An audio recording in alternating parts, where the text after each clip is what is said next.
친애하는 국민 여러분, 희망에 넘치는 1969년 새해를 또다시 맞이하였습니다.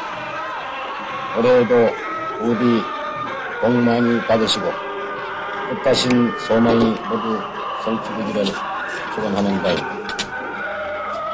새해의 새 아침에 우리 국민 모두가 민족 중흥의 역사적 사명을 띠고 이 땅에 태어났다는 자각과 긍지를 마음속 깊이 다짐하면서 올해 1년의 설계를 꾸며야 하겠습니다.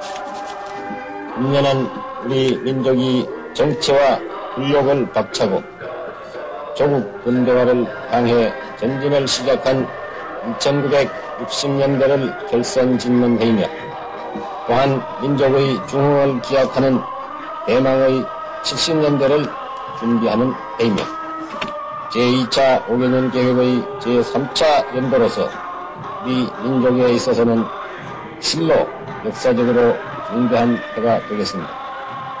그러나 그에 앞서서 보다 더 중요한 것은 지난해 북한 괴뢰는 그 침략 행위를 더욱 노골화하여 빈번한 휴전선 침범 외에도 무장 공비를 서울과 북진 삼척지구에 침공시켜서 무모하게도 게리라 거점을 탐색하려 했는가 하면 고소 남녀 구별 없이 무고한 양민을 학살하는 등 천인이 공로할 만행을 자행하였습니다.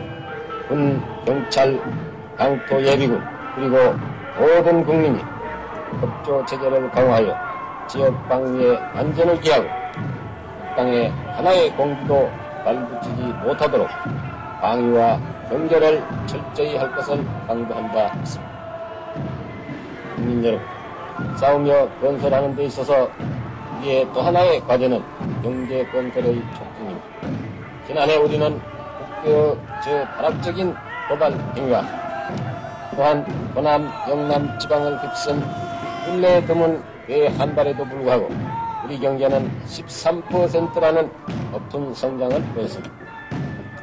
5억 불의 수출 목표와 제2차 5개년 계획의 제2차 연도 사업을 계획대로 추진하였고 많은 건설과 생산을 이룩하였던 것입니다. 그뿐만 아니라 우리는 또한 5개년 계획 사업 외에 영부 고속도 도로와 한해 대책 농업용수 개발 사업과 농어민 소득 증대 특별 사업, 축산 진흥 사업 등의 계획을 추진하고 있습니다. 한편으로는 국교의 침략에 대응하여 국방력을 강화하면서 또 한편으로는 이와 같이 놀라운 경제 건설을 추진하였다는 것은 그만큼 우리 국력이 커졌다는 증거이기도 하지만 보다 더 중요한 것은 우리 국민이 마음만 먹고 노력만 한다면 이와 같이 보람찬 성과와 위대한 힘을 발휘할 수 있다는 사실입니다. 나는 금년이야말로 우리 국민이 가지고 있는 이 위대한 저력을 유감없이 발휘해야 할 때라고 믿습니다.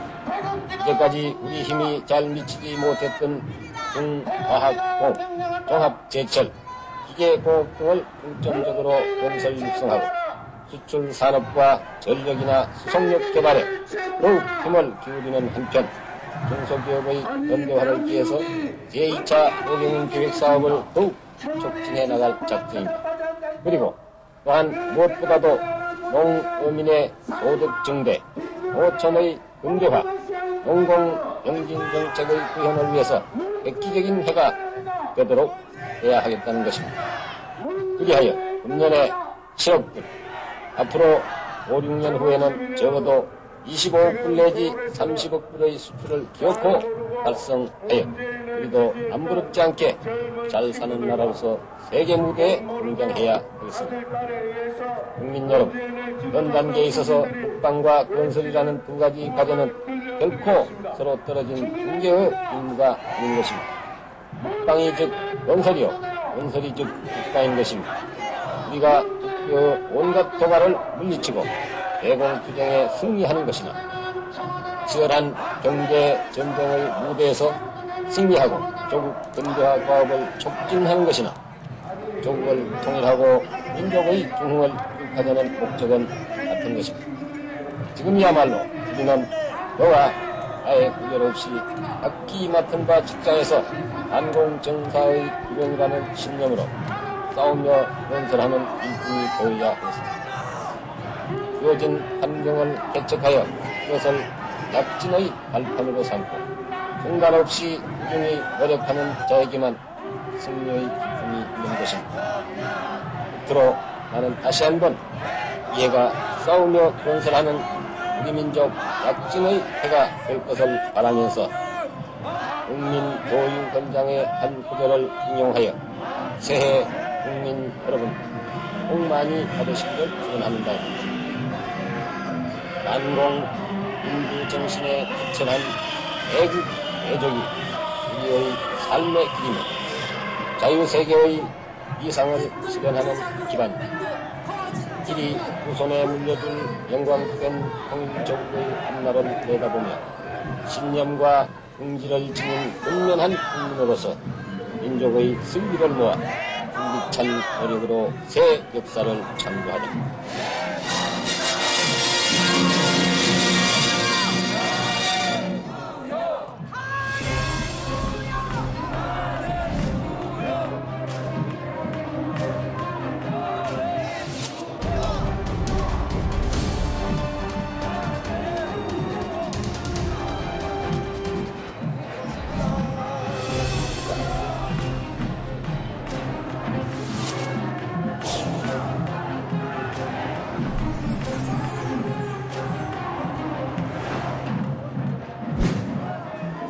저는 5.18 때 31살이었던가 그랬어요. 그래가지고 31살 때 있는데 도청보건과에서 당시 근무를 했어요.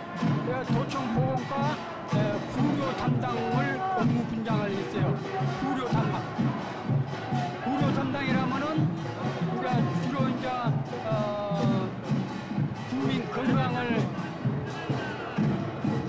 국민 건강에 대해서는 이제 예방 접종을 한다거나 뭐 아픈 사람 치료를 해준다거나 또 뭐 이렇게 5.18 같은 사고가 있으면은 부상자들한테 파악해갖고 치료를 해준다거나 사망자를 파악한다거나 그런 구조 업무 분장을 내가 담당하고 있어요.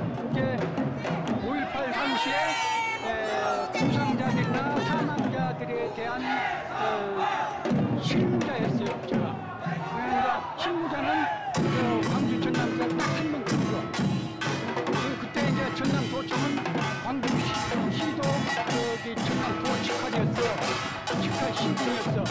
이게 이제 도청에서 광주 전남을 담당해갖고 내가 이제 그 5.18 부상자들이나 사망자들에 대한 집계나 모든 행정물을 총괄한 실무, 저는 처음부터서 제가 실무를 담당하고 있을 때부터서 이 5.18 부상자나 사망자들에 대한 행정자들 그 사람들을 내가 몇 년간을 관리를 해왔기 때문에 그 사람들을 잘 알아요.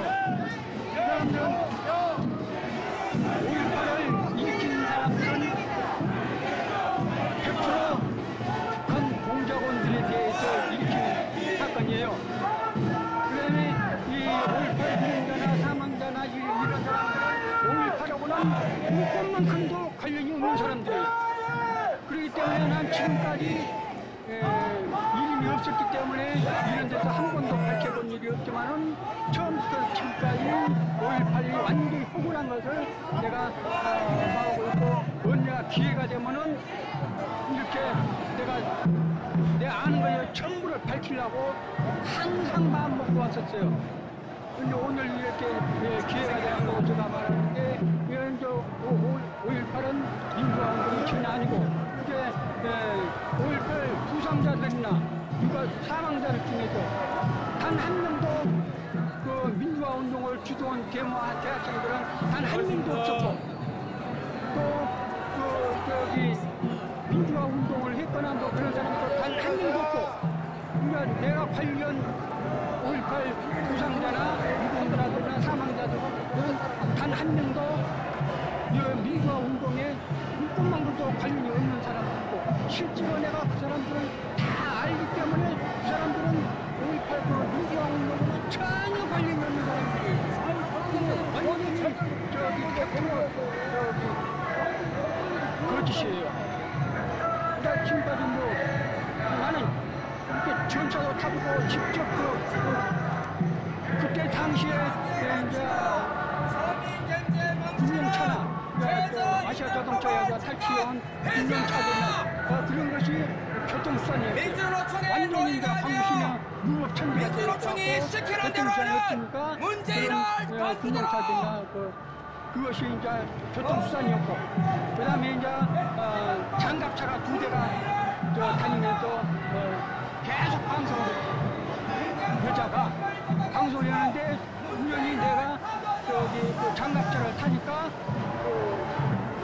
40대 중반쯤 된 남자가 운전을 하고 있고, 그 이제 맨날 방송은 여자 30대 된 여자가 타갖고 거기서 있더라고. 둘이 딱 보니까 문재인이 나중에 나서 이제 5.18 유공자가 그 사람들이 주동을 했을 때 여기 나타나야까요. 근데 그 뒤로 단 한 명도 나타나질 않고 그때 소문이 파다했어. 저기 그 방송 오고 다니는 여자가 간첩이다. 그래갖고 소문이 파다했는데 그날 저녁에 나 만나고 나서 그 이튿날 감쪽같이 사라져버렸고 지금까지 전혀 안 나타나요. 이거 단 한 명도 저기 5.18 때 그 군용 차량을 운전한 사람들이 보통 30, 40대였거든. 근데 가족 중에서 단 한 명도 그 운전한 사람은 없어. 광주 시민 중에서도 없고, 지금까지 내가 5.18 단체 5.18 때 그 차량을 군용차를 찾아갖고 운전을 했다. 지금까지 단 한 명도 나타난 적이 없고, 내가 또 쭉 관리하면서 5.18 유공자들이란 사람이 5.18 민주화 운동에 관련된 사람도 단 한 명을 못, 그리고 저기 5.18 부상자들이나 사망자들 중에서 군인들한테 맞아 죽었거나 뭐 칼로 찔렸거나 그런 사람 있으면 한 명이라도 나와보라고 그러셔요. 가족들이 됐든 누가 됐든 한 명이라도 나와보라고 그러셔요. 단 한 명도 없어요.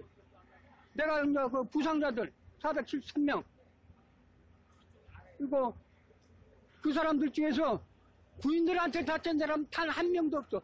집에 이제 막 총알이 날아다니다가 저 총에 맞았다가 한 사람들이 있고, 이제 학생들이 어쩌다가 그때 이제 시내버스도 이제 막 저기 그 5.18 주동자들이 운전을 하고 있어. 그래 이제 시내버스 대관중